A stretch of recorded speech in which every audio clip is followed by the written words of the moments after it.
Hello, this is Dr. Vikas from India, and we are discussing about one patient who came to me with extreme ear pain, and he's a young gentleman. The pain was so severe that he was barely letting me touch the ears. So, on inspection in OPD, I saw some wax in the ear, so I tried to clean it, but obviously the pain was too much, so patient did not let me clean the wax.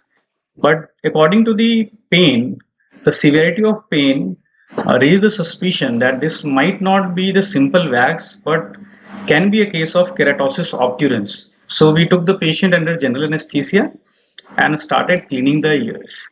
So when we started it, you can see there is some wax in the superior part, but inferiorly there are some whitish flakes, which raises the suspicion of this condition being a case of keratosis obturans. I will discuss about keratosis obturans subsequently. So you can see the suction was not working and was not able to take it out. So I used a blunt scoop to take out the bigger mass which was obstructing the canal. So on removing it, you can see the whitish flakes along with the wax. These whitish flakes are nothing but epithelium.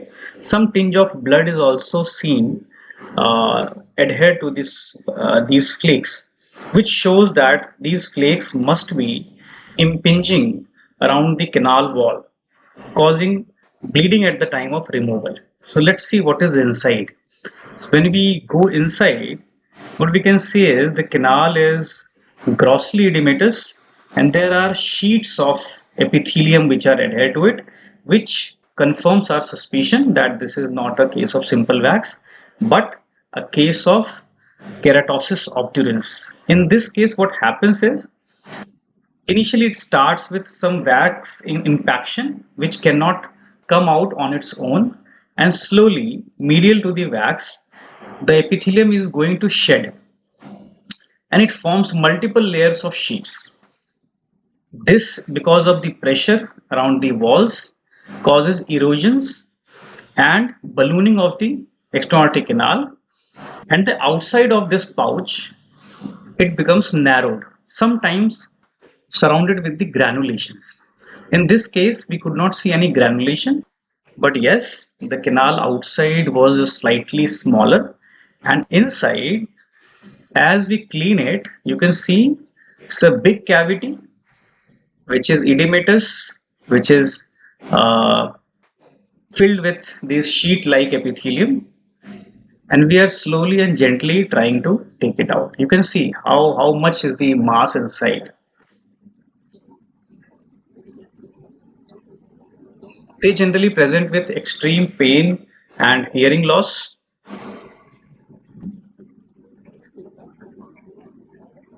You can see some granulations also in the canal wall. See the condition of canal wall, what it has done to it. Treatment is generally removal of the mass in toto and regular follow-ups. The pain immediately gets relieved after surgery. Hearing comes back to normal. But for canal to become normal and tympanic membrane to become healthy again, it takes around 2 to 3 weeks. Okay, you can see some wax also which is coming out in the lap of this keratotic mass. Now, as we go deeper, what we can see is sheet of epithelium adhered to the tympanic membrane. We are trying to remove that now. This is nothing but the shed skin which could not get out. Partially, we can see the glimpse of tympanic membrane,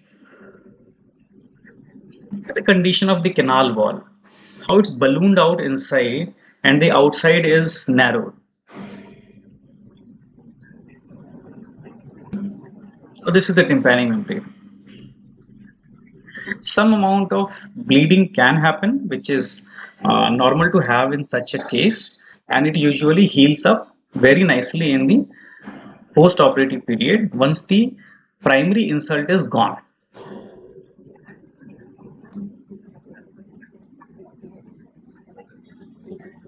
This is the last piece of epithelium which is adhered to the canal. You can see how it is tightly adhered to the canal wall. This is not an acute disease, it's a chronic disease. It takes a lot of time to develop into this condition. Often, ignorance to the ear canal, to the symptoms, leads to such a condition where we have to take the patient under general anesthesia.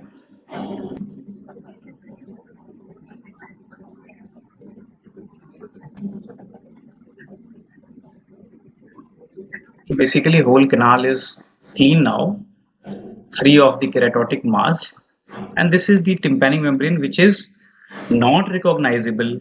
It is far from being normal, but once the insult is out, it will heal up very nicely in the post-op period.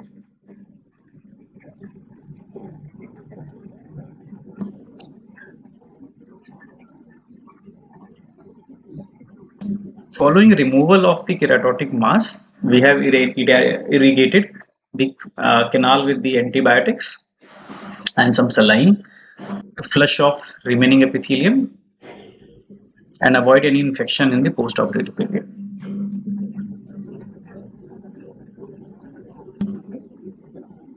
Such patients can be discharged after a brief follow-up of 3 to 4 hours. This is the irrigation we have done, and generally this procedure is very safe to do, and patient responds very well, with almost 100% of patients recovering very fast in the first week only. Regular follow-up is necessary to avoid any collection, which can be cleaned up in the OPD itself.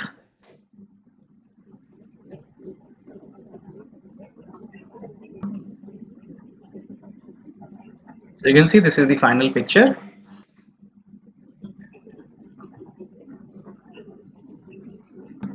Tympanic membrane is now visible. Patient was discharged after 4 hours.